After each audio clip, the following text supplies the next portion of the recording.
Hello everyone, welcome to campus life. ഇന്ന് നമ്മൾ discuss ചെയ്യാൻ പോകുന്നത് EC കോഴ്സ്, അതായത് ഇലക്ട്രോണിക്സ് ആൻഡ് കമ്മ്യൂണിക്കേഷൻ എഞ്ചിനീയറിംഗ് എന്ന കോഴ്സിനെ കുറിച്ച് പറയാനാണ്. ആ കോഴ്സിനെ കുറിച്ച് കുറച്ച് ഡീറ്റെയിൽ ആയിട്ട് സംസാരിക്കാൻ ഇന്ന് നമ്മുടെ കൂടെ ഉള്ളത് നിഹാൽ എന്ന സ്റ്റുഡൻ്റ് ആണ്. Hello Nihal, welcome to campus life. Can you just introduce yourself? Hello guys, ഞാൻ നിഹാൽ വർഗീസ് ജേക്കബ് ആണ്. ഞാൻ നാട്ടിൽ കോട്ടയത്ത് നിന്നാണ്. ഇപ്പം ബാംഗ്ലൂരിലാണ് പഠിക്കുന്നത്. ഞാൻ എൻ്റെ ബിടെക് ചെയ്തുകൊണ്ടിരിക്കുക. ഫൈനൽ ഇയറിലാണ്, 8th സെം ചെയ്തുകൊണ്ടിരിക്കുക. 2 മാസത്തിനുള്ളിൽ കംപ്ലീറ്റ് ആവും. Okay, and can you tell me about കുറച്ച് ഡീറ്റെയിൽ ആയിട്ട് എന്താ പറയുക, EC അതായത് ഇലക്ട്രോണിക്സ് ആൻഡ് കമ്മ്യൂണിക്കേഷൻ എഞ്ചിനീയറിംഗിനെ കുറിച്ച് പറയാമോ? ഇലക്ട്രോണിക്സ് ആൻഡ് കമ്മ്യൂണിക്കേഷൻ നമ്മൾ സിമ്പിളായിട്ട് പറയുവാണെങ്കിൽ നമ്മളുടെ എഞ്ചിനീയറിംഗിലെ one of the most important അല്ലെ one of the most important subjects എന്ന് പറയാൻ പറ്റും. അപ്പം ഇലക്ട്രോണിക്സ് നമ്മളുടെ ഏതൊരു കാര്യത്തിനാണെങ്കിൽ ഫോൺസ് ആണെങ്കിലും എല്ലാം ഒരു ഇലക്ട്രോണിക് ഡിവൈസിന് നമുക്ക് വേണ്ട ഒരു സബ്ജക്റ്റ് ആണിത്. അപ്പം ഇതിൽ നമ്മൾ ബേസിക്കലി എന്താന്ന് വെച്ചാൽ പഠിക്കുന്ന എല്ലാം കംപ്ലീറ്റ്ലി അബൌട്ട് സർക്യൂട്ട്സ്, ദെൻ ഈ ട്രാൻസ്മിഷനും ഈ കമ്മ്യൂണിക്കേഷൻ എങ്ങനെയാണ് നടക്കുന്നത്, ഇൻഫർമേഷൻ എങ്ങനെയാ ഒരു മൊബൈൽ ഫോണിൽ നിന്ന് അപ്പുറത്തെ മൊബൈൽ ഫോണിലോട്ട് പോകുന്നത്, ഇങ്ങനത്തെ കാര്യങ്ങളൊക്കെയാണ് സംസാരിക്കുന്നത്. അപ്പം ഇങ്ങനത്തെ കാര്യങ്ങളാണ് പഠിക്കുന്നത്. അപ്പം സ്റ്റുഡൻസിന് ഇതൊരു നല്ലൊരു സബ്ജക്റ്റാണ് പഠിക്കാൻ. എന്ന് വെച്ചാൽ ഫ്യൂച്ചറിൽ നോക്കുവാണെങ്കിൽ നമ്മളുടെ ഫ്യൂച്ചർ എല്ലാം AI ബേസ്ഡ്, ഇലക്ട്രോണിക്സ് ബേസ്ഡാണ്. നമ്മളുടെ ഇപ്പം പണ്ടത്തെ വെച്ച് നോക്കുമ്പോഴത്തേക്ക് ഇലക്ട്രോണിക്സിന്റെ യൂസേജ് ഇപ്പം ഭയങ്കര കൂടുതലാണ്. അപ്പം ഇലക്ട്രോണിക്സ് വേണമെങ്കിൽ അതിന്റെ മെയിൻ ആയിട്ട് സബ്ജക്റ്റ് എന്ന് പറഞ്ഞാൽ ഇലക്ട്രോണിക്സ് ആൻഡ് കമ്മ്യൂണിക്കേഷൻ. അപ്പം ഈ ഇലക്ട്രോണിക്സിന്റെ യൂസേജ് ഭയങ്കര ഇമ്പോർട്ടൻ്റ് ആണ്. അപ്പം എഞ്ചിനീയറിംഗ് ഭാഗത്തുനിന്ന് നോക്കുവാണെങ്കിൽ ഇലക്ട്രോണിക്സ് ആൻഡ് കമ്മ്യൂണിക്കേഷൻ്റെ ഒരു ഇമ്പോർട്ടൻസ് അല്ലെങ്കിൽ ഒരു ഇമ്പോർട്ടൻറ്റ് ഫാക്ടർ വളരെ കൂടുതലാണ്. ഓക്കെ, അപ്പോൾ അതാണ് എന്താണ് ഇലക്ട്രോണിക്സ് ആൻഡ് കമ്മ്യൂണിക്കേഷൻ എഞ്ചിനീയറിംഗ് എന്ന്. അപ്പോൾ ഈ ഒരു കോഴ്സിന്റെ ഇപ്പോൾ എലിജിബിലിറ്റി ആയിക്കോട്ടെ, അതുപോലെ ഡ്യൂറേഷന്, അതിലടങ്ങിയ സിലബസ്, അതിനെക്കുറിച്ച് എന്താ പറയാ? ഇപ്പം എലിജിബിലിറ്റി എന്ന് പറയുവാണെങ്കിൽ എല്ലാ എഞ്ചിനീയറിംഗ് കോഴ്സസ് പോലെ ഇതിനും +1 +2 പിന്നെ ഒരു പാസ്സായിരിക്കണം. അതിന്റെ കട്ട് ഔട്ട് ആയുള്ള എത്ര പെർസെന്റേജ് വേണം? 50 to 60% കട്ട് ഓഫ് വെക്കുന്നത്. അത് കോളേജുകൾ തമ്മിൽ വേരി ചെയ്യും. പിന്നെ ഇത് PCMB ആയിരിക്കാം, ഫിസിക്സ് ബയോമാത്സ് ആയിരിക്കാം, ഇലക്ട്രോണിക്സ് ആയിരിക്കാം, കമ്പ്യൂട്ടേഴ്സ് ആയിരിക്കാം, അങ്ങനെയൊന്നുമില്ല.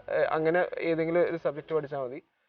സയൻസ് ആയിരിക്കണം, അതൊരു കമ്പൽസറി ഫാക്ടർ.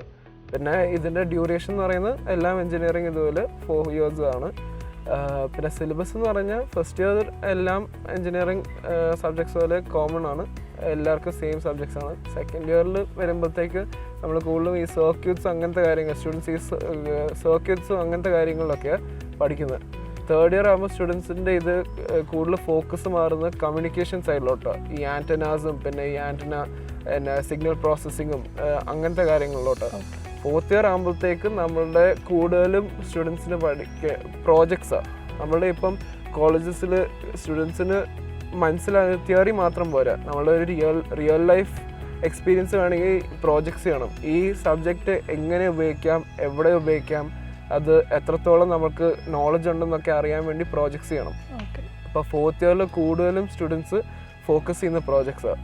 അപ്പം പിന്നെ മൾട്ടിപ്പിൾ കോളേജസിന് ഈ റീസേർച്ചൊക്കെ നടന്ന് ടീച്ചേഴ്സ് തന്നെ ഗൈഡായിട്ട് നടന്ന് റീസേർച്ച് ടീച്ചേഴ്സിന് PhDയുടെ ഇതിന് വർക്കിന് വേണ്ടി റീസേർച്ച് ചെയ്യും. അപ്പോൾ സ്റ്റുഡൻസിന് അതിലും ഹെൽപ്പ് ചെയ്യാം. അതിൽ ഹെൽപ്പ് ചെയ്യുമ്പോൾ അവരുടെ നോളജും കൂടുക, അവരുടെ റെസ്യൂമേ ബിൽഡിങ്ങിലും അത് ഹെൽപ്പ് ചെയ്യും. ഒരു ജോബ് ആണെങ്കിലും അല്ലെ ഒരു ഹയർ സ്റ്റഡീസ് ആണെങ്കിലും ഈ ഒരു റീസേർച്ച് ചെയ്തിട്ടുണ്ടെന്ന് പറയുവാണെങ്കിൽ നമുക്ക് എപ്പോഴും ഗുണമാണ്. എന്ന് വെച്ചാൽ ഫസ്റ്റ് തിങ് നമ്മളുടെ റെസ്യൂമേ ബിൽഡാവും, സെക്കൻഡ് തിങ് നമ്മളുടെ നോളജ് കൂടും, തേർഡ് തിങ് നമ്മൾക്ക് മനസ്സിലാക്കും. നമുക്ക് ഇലക്ട്രോണിക്സ് ആണെങ്കിലും മൾട്ടിപ്പിൾ ഫീൽഡ്സ് ഉണ്ട് ഇലക്ട്രോണിക്സിൽ തന്നെ. എങ്ങനെ വേണം സർക്യൂട്ട് ആണെങ്കിലും അല്ലെ ഇലക്ട്രോണിക്സിൽ തന്നെ ഡിസൈനിങ്ങുണ്ട്, ഡെവലപ്മെൻ്റ് ഉണ്ട്, അല്ലെങ്കിൽ പിന്നെ മെയിൻ്റനൻസ് ഉണ്ട്. എല്ലാ ഫീൽഡിലും നമുക്ക് ജോബ് ഓപ്പർച്യൂണിറ്റീസ് ഉണ്ട്. അപ്പം നമുക്ക് ഏത് ഫീൽഡ് വേണമെന്ന് തീരുമാനിക്കാൻ നമുക്ക് ഈ റീസേർച്ച്, ഈ പഠിത്തവും പിന്നെ ഈ പ്രോജക്ട്സ് ഇതൊക്കെ ഹെൽപ്പ് ചെയ്യും.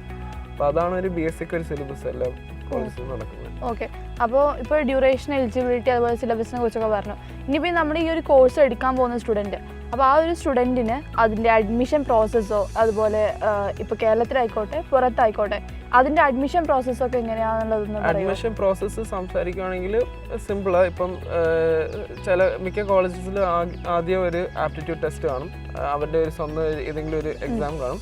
അത് മിക്കവാറും ആപ്റ്റിറ്റ്യൂഡ് ആൻഡ് ടെക്നിക്കലും കാണും.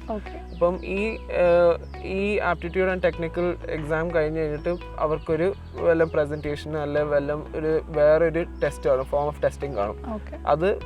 അതിൽ വരുന്ന ഷോർട്ട് ലിസ്റ്റ് ആവുന്ന കാൻഡിഡേറ്റ്സിന് പിന്നെ ഒരു ഇന്റർവ്യൂ ഫേസ് കാണും. ഈ ഇന്റർവ്യൂവിൽ അവരെ ക്വസ്റ്റ്യൻ ചെയ്യുന്ന ഫിസിക്സ്, കെമിസ്ട്രി, ഫിസിക്സ്, മാത്സ് അതിലൊക്കെ ഇമ്പോർട്ടൻസ് കൂടുതലും കൊടുക്കുന്നത്.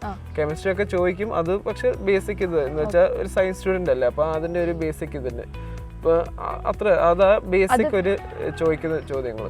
അതിപ്പോ ഓരോ കോളേജിന്റെ അതിന്റെ വെബ്സൈറ്റിൽ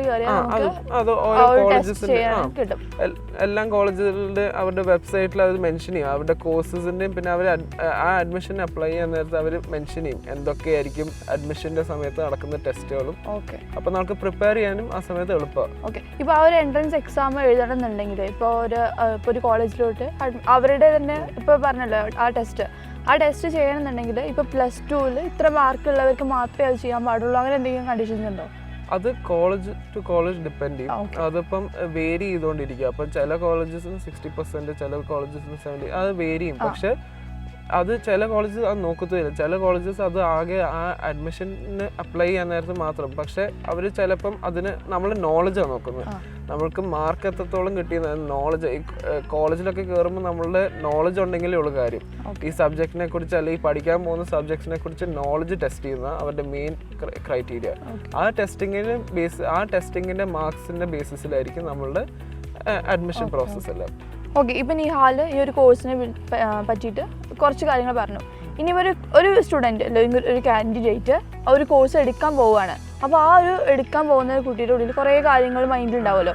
അപ്പോൾ ആ കുട്ടിയുടെ അടുത്ത് പറയാൻ വെച്ചാൽ ആ ഒരു കാൻഡിഡേറ്റിൻ്റെ അടുത്ത് എന്തൊക്കെ കാര്യങ്ങൾ ഇപ്പം നമ്മൾ ശ്രദ്ധിക്കണം എന്നുള്ളതെന്ന്, എന്തൊക്കെ കാര്യങ്ങൾ നമ്മൾ നോക്കുന്നതെന്ന് പറയുമോ? അപ്പം അതിനിപ്പം എൻ്റെ പേഴ്സണൽ വ്യൂ എന്ന് ആദ്യത്തെ കാര്യം നമ്മൾ ഇമ്പോർട്ടൻസ് കൊടുക്കുന്നത് നമ്മളുടെ ചൂസ് ചെയ്യുന്ന കോളേജ് ഭയങ്കര ഒരു വലിയ ഫാക്ടറാണ്. ഇപ്പം നമ്മൾ ഏതെങ്കിലും ഒരു കോളേജിൽ കയറിയാൽ പോലെ ഇപ്പം എൻജിനീയറിംഗ് എന്ന് പറഞ്ഞ ഒരു ഫീൽഡിൽ കയറി കഴിയുമ്പം നമ്മൾ പഠിച്ചത് മാത്രമല്ല നമ്മളുടെ എല്ലാവരുടെ മനസ്സിൽ either അവർക്കൊരു ജോലി വേണം അല്ല അവർക്ക് ഹയർ സ്റ്റഡീസ് ചെയ്യണം.